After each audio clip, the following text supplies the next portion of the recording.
Hi guys, आप सभी का वेलकम है इस वीडियो में। और आज अपना टॉपिक है regulatory authority for nuclear and radiation facility. तो न्यूक्लियर और रेडिएशन फैसिलिटी के लिए कौन कौन सी रेगुलेटरी अथॉरिटी हैं, मतलब उनको संभालती हैं, उनके ऊपर कंट्रोल रखती हैं, नियंत्रण रखती हैं और उनका संचालन करती हैं।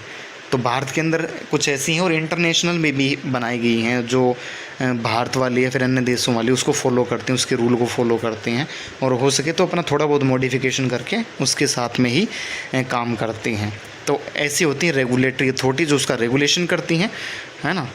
तो ये चीज़ अपन ने इस वीडियो में पढ़ेंगे। पिछली वीडियो में अपन ने अलोरा पढ़ा था। एलोरा जो है electronic licensing of radiation applications, 2 page का था टॉपिक और 5 नंबर में पूछा जा सकता था। चलिए आज अपन ये वाला टॉपिक कवर करने वाले हैं।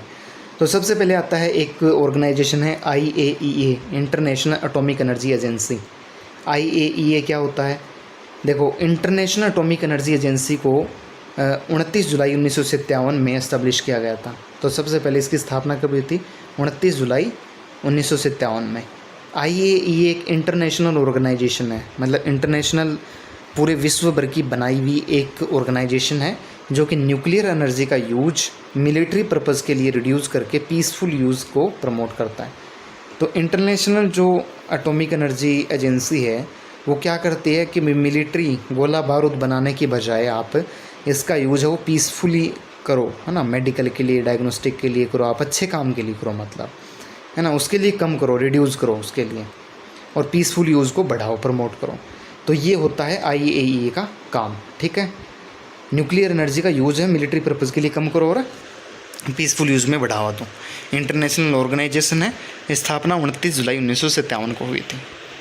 अब IAEA है वो इंडिपेंडेंट ऑर्गेनाइजेशन, मतलब किसी के ऊपर डिपेंडेंट नहीं है वो, है ना, स्वतंत्र है वो, जो एनुअली UN को रिपोर्ट करती है ना, अपनी रिपोर्ट भेजती है यूनाइटेड नेशन को कि भाई ये चीज़ें आई है इस साल में, है ना। एनुअली, वार्षिक रूप से जो रिपोर्ट भेजती है उसको एनुअली रिपोर्ट बोलते हैं। तो IAEA है वो इंडिपेंडेंट ऑर्गेनाइजेशन है जो एनुअली UN को रिपोर्ट करती है। IAEA का हेडक्वार्टर वियना, ऑस्ट्रिया में है। इसका जो हेडक्वार्टर बना रखा है वो बना रखा है वियना, ऑस्ट्रिया के अंदर ना। ऑस्ट्रेलिया नहीं है, ये ऑस्ट्रिया है। IAEA के फॉलोइंग मेन फंक्शन, क्या काम करती है IAEA? सबसे पहले safe, secure, peaceful nuclear technologies को प्रमोट करना। तो सेफ़, सिक्योर और पीसफुल न्यूक्लियर टेक्नोलॉजी को प्रमोट करती है ना। ये काम करती है कि भाई अपने बताया ना, मिलिट्री के लिए कम करके पीसफुल यूज़, तो वही काम कर रही है यहाँ पे, है ना। सेफ़, सिक्योर, पीसफुल यूज़ के लिए प्रमोशन। ह्यूमन हेल्थ के टुवार्ड सेफ्टी इंक्रीज़ करना, भाई रेडिएशन से कोई हार्म हो रहा है तो उसको सेफ्टी अपने को प्रोवाइड करना है, तो IAEA वो काम करती है। क्लाइमेट चेंजेस को मॉनिटर करना, रेडिएशन की वजह से या फिर किसी अन्य वजह से अगर क्लाइमेट चेंज हो रहे हैं तो वो कौन करता है, उस चीज़ को जांच कौन करता है, मॉनिटर कौन करता है? IAEA करती है।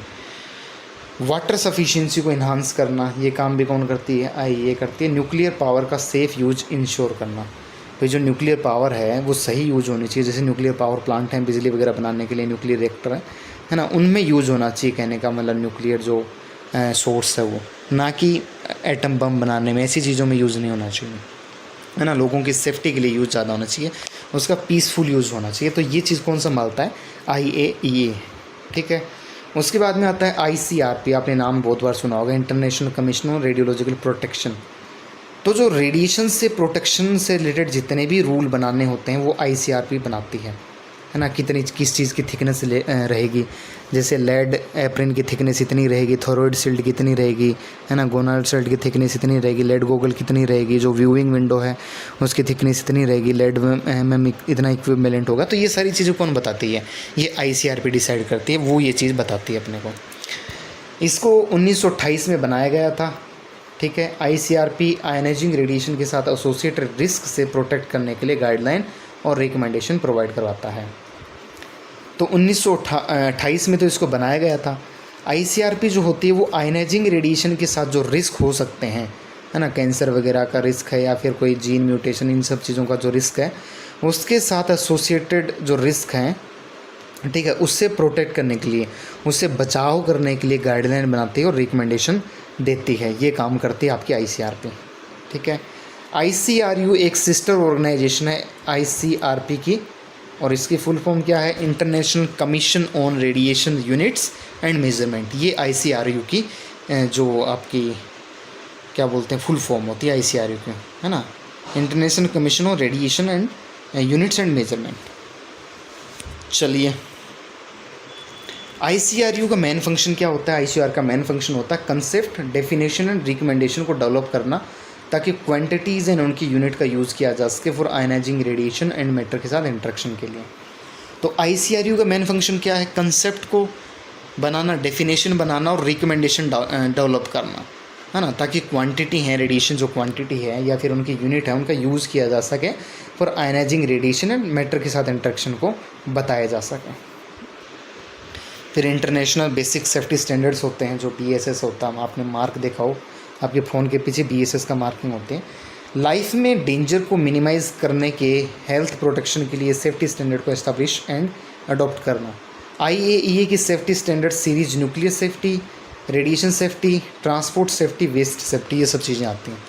तो लाइफ के अंदर डेंजर को मिनिमाइज़ करने के लिए, हेल्थ प्रोटेक्शन के लिए सेफ्टी बनानी है, ये स्टैंडर्ड एस्टैब्लिश करने और उनको अडॉप्ट करना। IAEA की सेफ्टी स्टैंडर्ड सीरीज है वो न्यूक्लियर सेफ्टी, रेडिएशन सेफ्टी और ट्रांसपोर्ट सेफ्टी से रिलेटेड होती है। ये इसकी सेफ्टी स्टैंडर्ड है। देखो, न्यूक्लियर से सेफ्टी देना, रेडिएशन से सेफ्टी देना, जो ट्रांसपोर्ट कर रहे हैं अपन ना, न्यूक्लियर या फिर कोई और दूसरी चीज़ को, वेस्ट है तो उससे रिलेटेड सेफ्टी देना। तो ये सेफ्टी स्टैंडर्ड इस हिसाब से बनाए होते हैं, ठीक है। तो सारे सेफ्टी स्टैंडर्ड ये बनाती है।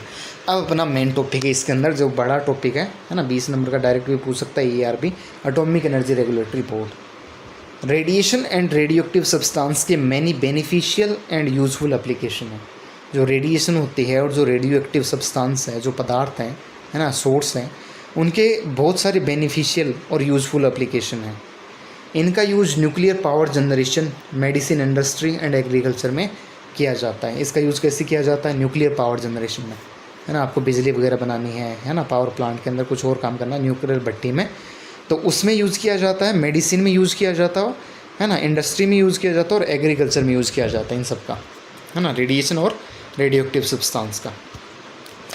AERB को 15 नवंबर 1983 में प्रेसिडेंट ऑफ इंडिया द्वारा कॉन्स्टिट्यूट किया गया था। कब बनाया गया था? प्रेसिडेंट ऑफ इंडिया, भारत के राष्ट्रपति ने बनाया था। कब? 15 नवंबर 1983 को AERB को, under the atomic energy act 1962, ना, जो एक्ट बना था 1962 में एटॉमिक एनर्जी, उसके अंडर ये बनाया गया था ताकि certain regulatory and safety function को कैरी आउट किया जा सके।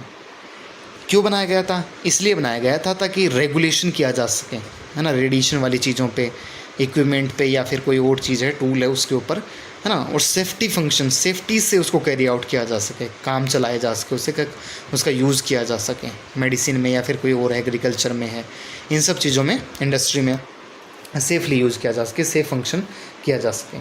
AERB का main M ionising radiation and nuclear energy को इंडिया में सेफली यूज़ करवाना है।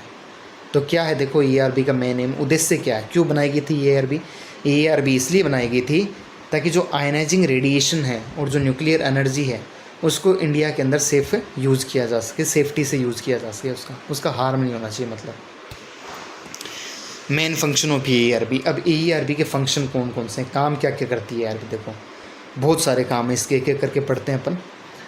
सबसे पहला काम है nuclear radiation and other radiation utility में सेफ्टी पॉलिसी को डेवलप करना। न्यूक्लियर से रिलेटेड सेफ्टी पॉलिसी बनाना, रेडिएशन से रिलेटेड सेफ्टी पॉलिसी बनाना और अदर रेडिएशन यूटिलिटी है उससे रिलेटेड सेफ्टी पॉलिसी को डेवलप करना EERB का काम है ना, मतलब सेफ्टी बनाने कुल मिला के हर चीज़ से, रेडिएशन से रिलेटेड जो भी है। डिफरेंट टाइप की न्यूक्लियर एंड रेडिएशन फैसिलिटी की ऑपरेशन, कंस्ट्रक्शन, डिज़ाइन के लिए guideline, standard and safety code develop करना। अब ये अलग अलग सेफ्टी कोड बनाती हैं, किसके लिए बनाती है? डिफरेंट टाइप की न्यूक्लियर एंड रेडिएशन फैसिलिटी के लिए। जैसे न्यूक्लियर होता है ना, अपना PET CT वगैरह होता है उसमें, या फिर अपना जो एक्सरे रेडिएशन होता है उसमें, उसके ऑपरेशन के लिए, ठीक है, उसके कंस्ट्रक्शन के लिए, मतलब कोई मशीन वगैरह बना रहे हो आप रेडिएशन से रिलेटेड, एक्सरे की मशीन ही बना रहे हो मान के चलो, उसके लिए, उसकी डिज़ाइनिंग के लिए गाइडलाइन, स्टैंडर्ड और सेफ्टी कोड डेवलप करना। उसके लिए गाइडलाइन बनाना, उसके लिए स्टैंडर्ड मेंटेन करना कि भाई इस स्टैंडर्ड पर ये मशीन बनेगी, है ना, उसके लिए सेफ्टी कोड बनाना, है ना, इस मशीन की ये सेफ्टी कोड है। तो सारे काम किसके हैं? EERB के।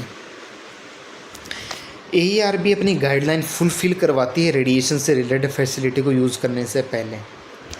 अगर आप रेडिएशन से रिलेटेड कोई फैसिलिटी यूज़ कर रहे हैं, कौन सी फैसिलिटी ये हो सकती है कि आपने एक्सरे मशीन चला रहे हैं, है ना, CT चला रहे हैं, न्यूक्लियर मेडिसिन की कोई मशीन चला रहे हैं, तो उसके लिए आपको गाइडलाइन फुलफ़िल करनी पड़ेंगी सबसे पहले तो, और वो गाइडलाइन फुलफ़िल करोगे तभी चलाने के लिए लाइसेंस मिलेगा, सीधी सी बात है। तो यूज़ करने से पहले AERB गाइडलाइन फुलफ़िल करवाते हैं। इन्वायरमेंट पब्लिक रेडिएशन वर्कर के लिए एक्सेप्टेबल डोज लिमिट को प्रिस्क्राइब करती है। AERB का काम है ये। AERB क्या करती है? इन्वायरमेंट के लिए डोज डिस्क्राइब करती है, बनाती है। पब्लिक के लिए डोज कितनी होनी चाहिए वो बताती है। रेडिएशन वर्कर के लिए कितनी डोज होनी चाहिए, उन सब के बारे में एक्सेप्टेबल जो डोज लिमिट है वो बताती है ना। इतनी एक्सेप्ट करी जा सकती है, ये लिमिट है डोज की। International recommendation and local requirement के हिसाब से न्यूक्लियर रेडिएशन यूटिलिटी के लिए सेफ्टी पॉलिसी डेवलप करना। इंटरनेशनल रिकमेंडेशन जो है, जो ICRP जैसे रिकमेंड कर रही है, वो इंटरनेशनल रिकमेंडेशन है ना, सब देशों ने मिलकर एक रिकमेंडेशन बनाई है ना। एंड लोकल रिक्वायरमेंट क्या है, अपने एरिया में रिक्वायरमेंट उसकी क्या, अपने देश में रिक्वायरमेंट क्या है, उस हिसाब से न्यूक्लियर और रेडिएशन यूटिलिटी के लिए सेफ्टी पॉलिसी बनाना, ये काम है AERB का। भाई ICRP जो इंटरनेशनल है उससे कुछ नियम उठा लिए और कुछ अपने लोकल रिक्वायरमेंट के हिसाब से बना लिए, है ना। तो ये फिर वो सेफ्टी पॉलिसी जो डेवलप करने का काम है वो AERB करता है। रेडिएशन और न्यूक्लियर फैसिलिटी में काम करने वाले पर्सनल के लिए ट्रेनिंग प्रोग्राम अरेंज करवाना। रेडिएशन जो है या फिर जो न्यूक्लियर फैसिलिटी है ना, उसमें काम करने वाले पर्सनल यानी आदमी के लिए ट्रेनिंग प्रोग्राम अरेंज करवाना। तो ट्रेनिंग कौन करवाता है? ट्रेनिंग प्रोग्राम भी अरेंज वही करवाते हैं, रेडिएशन और न्यूक्लियर फैसिलिटी में काम करने वाले लोगों के लिए ना, पर्सनल के लिए। उसके बाद में देखो ना, ट्रेनिंग वगैरह अरेंज करवा दी। उसके बाद में न्यूक्लियर एंड रेडिएशन फैसिलिटी के लिए पर्सनल लाइसेंसिंग पॉलिसी ऑर्गेनाइज करवाना। भाई न्यूक्लियर हो सकता है, पेट सिटी जैसे आती है, या फिर रेडिएशन फैसिलिटी हो सकती है, उससे रिलेटेड जो पर्सनल की लाइसेंसिंग है, मतलब कोई इंसान उसका लाइसेंस लेना चाहता तो उसके लिए भी कुछ पॉलिसी बनाई होती है कि भाई ये रूल अगर बंदा फॉलो करे तभी इसको लाइसेंस देना। तो वो रूल कौन बनाता है, वो पॉलिसी कौन बनाता है? AERB बनाते हैं, है ना, लाइसेंस देने के लिए। पर्सनल की licensing policy, training and qualification को इवेलुएट करना। भाई कोई बंदा है जो काम करेगा वहाँ पे, तो उसकी लाइसेंसिंग के लिए जो पॉलिसी बनाई जाती है कि इस बंदे को लाइसेंस आपको तभी देना मशीन चलाने के लिए जब इसके पास में ये क्वालिफिकेशन हो, तो लाइसेंसिंग पॉलिसी वो होगी। फिर ट्रेनिंग देना है या फिर क्वालिफिकेशन को इवेलुएट करना है, ये सारे काम कौन करता है? AERB करता है ना। क्वालिफिकेशन चेक करनी कितनी है इस बंदे में। रेडिएशन सेफ्टी के लिए रिसर्च प्रोग्राम को प्रमोट करना, मतलब रेडिएशन जो सेफ्टी जो जिस तरह से हो सकती है उसके लिए ये क्या करेगा? रिसर्च प्रोग्राम बनाएगा कि पता करो भाई कितने mm लेड लगाने से रेडिएशन कम्प्लीटली सील्ड हो जाएगी। तो ऐसी रिसर्च कौन करवाता है? AERB करवाते हैं, है ना। रेडिएशन सेफ्टी से रिलेटेड जो रिसर्च प्रोग्राम है। इंडिया एंड ओवरसीज़ बॉडी के साथ में रिलेशनशिप को मेंटेन करना है। इंडिया के अंदर और ओवरसीज जो बॉडी हैं, बाहर के फॉरेन कंट्री की हैं, उनके साथ में रिलेशनशिप बनाने का काम भी AERB करते हैं। ओवरसीज़ बॉडी का मतलब ये समझो कि जैसे दूसरी कंट्री की कोई बॉडी बना रखी, जैसे एटॉमिक एनर्जी रेगुलेटरी बोर्ड है, वैसे भी किसी ने और देश ने कुछ और बना रखा होगा, तो उन सब के बीच में आपस में रिलेशनशिप बनाने का काम AERB कर रहे हैं। इंडिया में रेडिएशन प्रोटेक्शन प्रोग्राम को इफेक्टिवली प्रमोट करना। इफेक्टिव मतलब प्रभावी तरीके से जो रेडिएशन प्रोटेक्शन प्रोग्राम है उसको प्रभावी तरीके से प्रमोट करने का काम भी किसका है? इन्हीं का है, AERB का।